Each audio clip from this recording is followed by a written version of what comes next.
დედაქალაქში პოეტ ანა კალანდაძის დაბადებიდან 100 წლის თავისადმი მიძღვნილი ღონისძიებები გრძელდება. ამჯერად 27 ივნისს თბილისის სახელმწიფო უნივერსიტეტის პირველ კორპუსში ანა კალანდაძის ხსოვნისა და შემოქმედებისადმი მიძღვნილი საღამო გაიმართება. ღონისძიების ფარგლებში წარმოდგენილი იქნება პოეტის საოჯახო ფოტოები და ხელნაწერები. საღამოს ანა კალანდაძის ოჯახის წევრები დაესწრებიან. ღონისძიებას თბილისის სახელმწიფო უნივერსიტეტის ბიბლიოთეკა და ბიბლიოთეკის მეგობართა კლუბი მართავს. შემოქმედებითი საღამო უნივერსიტეტის სააქტო დარბაზში 16 საათზე დაიწყება. შარშან შესრულდა ცნობილი ქართველი პოეტის, სახელოვანი უნივერსიტეტელის ანა კალანდაძის დაბადებიდან 100 წლის თავი და უნივერსიტეტმა დაიწყო ამ იუბილის აღნიშვნა, რამდენიმე ღონისძიება უკვე მიეძღვნა. მოგეხსენებათ, ანა კალანდაძე არის უნიკალური მოვლენა ქართულ კულტურაში, ქართულ მწერლობაში.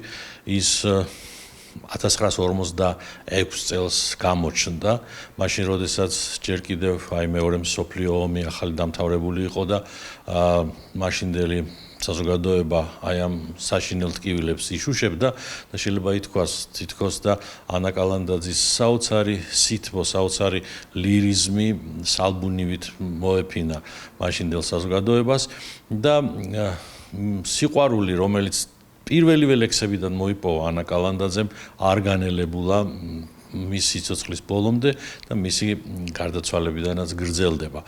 ჩვენ უნივერსიტეტი და შესაბამისად უნივერსიტეტელები, უნივერსიტეტის ბიბლიოთეკა, უნივერსიტეტის სტუდენტობა, აკადემიური პერსონალი, რასაკვირველია, განსაკუთრებულად ვაფასებთ ჩვენს უნივერსიტეტელებს და მათ შორის სახელოვან უნივერსიტეტელებს და მათ შორის ანა კალანდაძეს.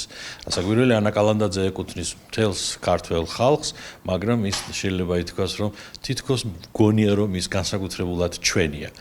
მინდა ვთქვა, რომ რამდენიმე ხნის წინ გაიმართა ძალიან საინტერესო სამეცნიერო კონფერენცია, სტუდენტური სამეცნიერო კონფერენცია. ამ ღონისძიებების დასასრული, ასე ვთქვათ, კულმინაცია იქნება 27-ში, როდესაც უნივერსიტეტი, უნივერსიტეტის ბიბლიოთეკა და განსაკუთრებით მნიშვნელოვანია უნივერსიტეტის მეგობართა კლუბი, ანუ სტუდენტობა, ახალგაზრდობა აღნიშნავს უკვე მხატვრული შემოქმედებითი ფორმით ანა კალანდაძის 100 წლის იუბილეს. სააქტო დარბაზში იქნება, სცენაზე იქნება წარმოდგენილი ანა კალანდაძის შემოქმედება. აქვე იქნება გამოფენილი მისი ფოტოები, გამოფენაც იქნება წარმოდგენილი, მისი ხელნაწერები და რასაკვირველია, წიგნები, რომელიც უნივერსიტეტის ბიბლიოთეკის ფონდებიდან იქნება ამოტანილი.